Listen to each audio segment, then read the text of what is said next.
জামা কাপড় লোড বহন নিয়ে আসা এক বড় কষ্টকর। আর মাইকটাও নিয়ে এসেছি, বাট মাইকটা কানেক্ট করা হয়নি। আর এখন অলরেডি কোন্নগর স্টেশনে নতুন ঠিকানায় আমি তো চলেও এসেছি। আর যে কারণে এখন টিকিট কাউন্টারের সামনে যাচ্ছি, কারণ ব্যান্ডেল যাবো, আগে টিকিটটা কাটি, দেন তারপরে বাকি সমস্ত কথা হচ্ছে। কারণ আমি যেহেতু মাইক নিয়ে আসেনি, তাই একটু হেডফোন ইউজ করো যদি বেটার কোয়ালিটি পাও। হ্যাঁ, অনেকদিন বাদে ঘুরতে যাচ্ছি, এত জিনিসপত্র হয়ে গেছে যে টোটো করে এলাম। ব্যান্ডেল যাচ্ছি কারণ শিয়ালদা থেকে আমার বুকিং ছিল, বাট এখান থেকে শিয়ালদা যাওয়াটা একটু ডিফিকাল্ট। আর অনেকটা আগে যেতে হবে, বেকার দরকার নেই। আমার অনেকটা পরে গেলেও হচ্ছে যখন ব্যান্ডেলে গেলে, সে কারণে ব্যান্ডেল থেকে ট্রেনটা পাকারবো বা ধরবো আর কি বলা যেতে পারে, পাকারবো কী সব বলছি। তাই অলরেডি দেখতেই পাচ্ছ কোন্নগর স্টেশনে চলে এসেছি। এই যে কোন্নগর স্টেশন, এখন ট্রেন আসার অপেক্ষা, আধ ঘন্টা মতন দেরি আছে এখন ট্রেন আসতে।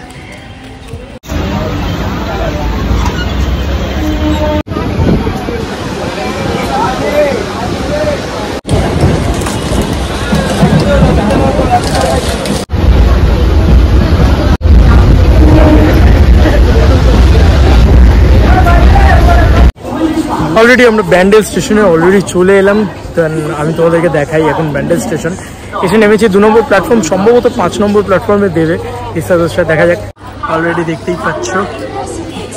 একটা মজার বিষয় তোমাদেরকে বলবো বন্ধুরা, 97 যখন ছিল আরএসি, তখন আমি টিকিটটা বুক করি। আমার টিকিট ছিল আরএসি 97, আর এখন আমার কনফার্ম টিকিট হয়ে গেছে, তাও 3-4 দিনের ভিতরে। ঠিক আছে, 3-4 দিন আগে আমি টিকিটটা কাটি।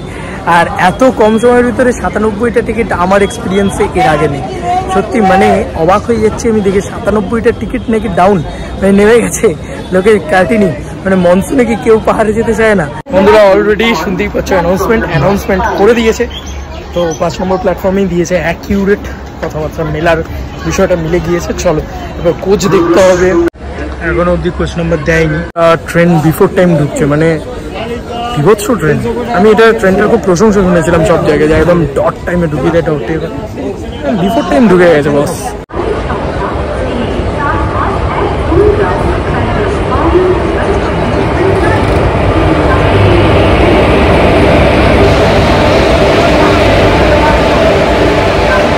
এই যে আমার S3, আর অলরেডি উঠছি ট্রেনে।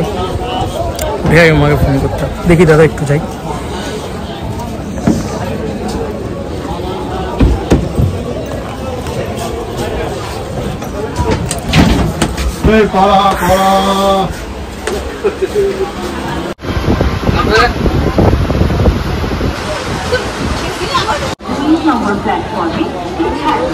ব্যান্ডেল থেকে ট্রেনে উঠে গেলাম, সিটে লাগেজ প্যাকেজ রেখেও দিয়েছি, ট্রেনে ছেড়ে দিল। জাস্ট আমরা ব্যান্ডেল ছেড়ে চলে যাচ্ছি। Goodbye Kolkata, goodbye Bandel. Come on.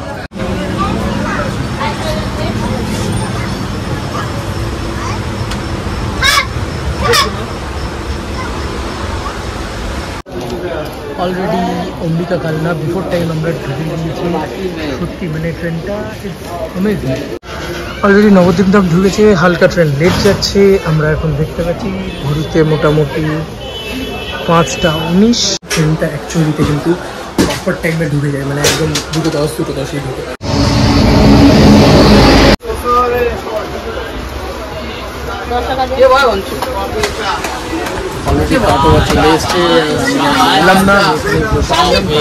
Already মানে আইফোন দিয়ে শুট করতে গিয়ে এটা একটা দারুণ ইয়ে দেখলাম, একটুখানি অন্ধকার হয়েছে, সঙ্গে সঙ্গে দেখলাম ফ্ল্যাশ লাইটটা নিয়ে নিলাম। হচ্ছে ট্রেন থেকে মুড়ি কিনলাম, 20 টাকা দাম নিল। বেশ, 2টো নারকোল দিয়েছে, এটা আমার খুব ভালো লেগেছে। দেখে তো টেম্পটিং লাগছে, দেখি খেয়ে কেমন কীরকম লাগে। সালার দেখে আমার সালার সিনেমার কথা মনে বলে। যাই হোক, সালার একটা স্টেশন, যে স্টেশনটায় হল্ট দিয়েছিল ছেড়ে দিয়ে চলে যাচ্ছে। অলমোস্ট সন্ধে হয়ে আসছে, আর ঘড়িতেও বাজে এখন প্রায় 6টা 23, মানে এক্স্যাক্ট টাইমই চলছে।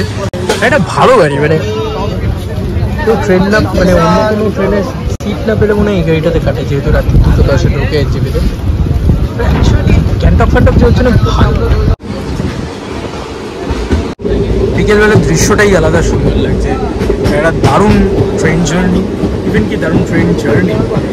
আই থিঙ্ক এইরকম একটা মানে এখন না বর্ষা তো মানে সেই মানে পাগল করা গরমটা তো নেই, স্লিপারে জার্নি করতে পুরীটা খুব ভালো ছিল, পুরীটাতে ব্লগ করলাম, বাট এত খিদে পেয়ে গিয়েছিল, বাট আমার আর দেখানো হয়নি বাকি সমস্ত। এটা বেশ ভালো ছিল। বাজার শো বিচ স্টেশনে এসে দাঁড়িয়েছে এখন ট্রেনটা, আর এখন ঘড়িতে বাজে 6:35।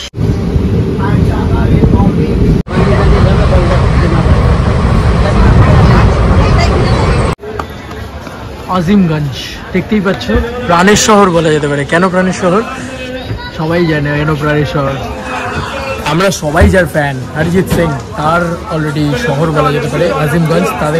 তার এখানে বাসস্থান আর বাড়ি বলা যেতে পারে। সত্যি কথাই একটা কথাই বলতে হচ্ছে যে অরিজিৎ সিং এর বাড়ি চলে যেতে ইচ্ছে করে যখনই আজিমগঞ্জে এসে দাঁড়ায়। ইভেন কি আমার খুব কাছের বন্ধুরাও এই কথাটা বলে, আজিমগঞ্জে এসে দাঁড়ালে তুই নেমে যাস না কেন, বা তুমি নেমে যাও না কেন। আমার দুটা কম্পার্টমেন্ট আমার ব্লগ দেখছিল এতক্ষণ বসে বসে, যেখানে বলছিল আপনি ব্লগ বানাচ্ছেন তো কী বিষয়ে, তো আমার চ্যানেল করে দেখলেন, তারা খুবই ভালো একটা ফ্যামিলির সাথে দেখা। জঙ্গিপুর রোডে এসে দাঁড়িয়েছে, পারফেক্ট টাইমে চলছে ট্রেন। ধুলিয়ান গঙ্গা অলরেডি চলে এসছে, এরপরই ফারাক্কা।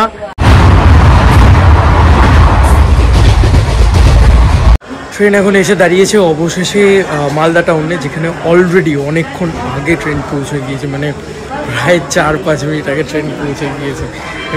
ঘড়িতে বাজে ঠিক 2:12 বন্ধুরা, আর অলরেডি আমরা চলে এলাম এনজেপি, মানে অ্যাকিউরেট টাইমে ঢুকিয়েছে। 2:10 টাইমিং ছিল, ট্রেনটা এখন 10 মিনিটের হল্ট দেবে। এনজেপিতে অনেকক্ষণ দাঁড়ায়, তাই কোনো চিন্তা নেই, কোনো রিল্যাক্সে নামতে পারবে এনজেপিতে। যারা নামতে চাইছো তারা নামতে পারবে।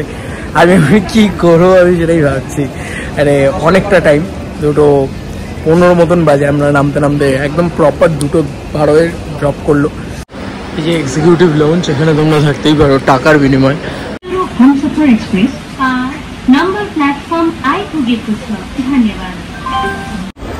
ওকে চলো বেরোনোর পালা, মানে এখন ঘড়িতে বাজে 3:42, আর আমি দেখলাম একটা 5টার সময় একটা বাস রয়েছে, যেটা সকাল সকাল নিয়ে গিয়ে ঢোকাচ্ছে ইয়েতে, তেনজিং নৌকা থেকেই ছাড়বে।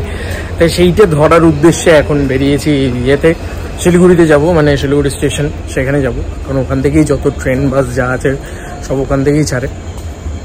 তো আমি এখন উপরে উঠছি মেন যে রাস্তাটা দিয়ে। এই ওভারব্রিজ, এই জায়গাটা এলেই কীরকম নস্টালজিক লাগে, আমার তো ভীষণভাবে নস্টালজিক লাগে। আমি তো ক্রাউডটা দেখে অবাক গো, এত সকালবেলা, এত ভোরবেলা, তারপরেও বাইরে বেরিয়ে দেখি এরম ক্রাউড। এত সুন্দর এনজেপির সামনে থেকে সুন্দর সকালটা শুরু করলাম এরকম একটা চা দিয়ে, আর এখানেই আমি এন্ড করলাম এই ব্লগটা। ট্রেন জার্নি ব্লগটা তোমাদের কেমন লাগলো অবশ্যই জানিও কমেন্ট সেকশনে। চাটা দারুণ ভাই, যখনই শৈল শহরের কাছাকাছি চলে আসি, দার্জিলিংয়ের কাছাকাছি চলে আসি, চা কিন্তু জমে যায় ভাই। চাটা দারুণ বানিয়েছে। সকাল সকাল চাটা খেয়ে দেখি এখন কোথা থেকে কী পাওয়া যায়, যত তাড়াতাড়ি সম্ভব গ্যাংটক ঢুকতে হবে।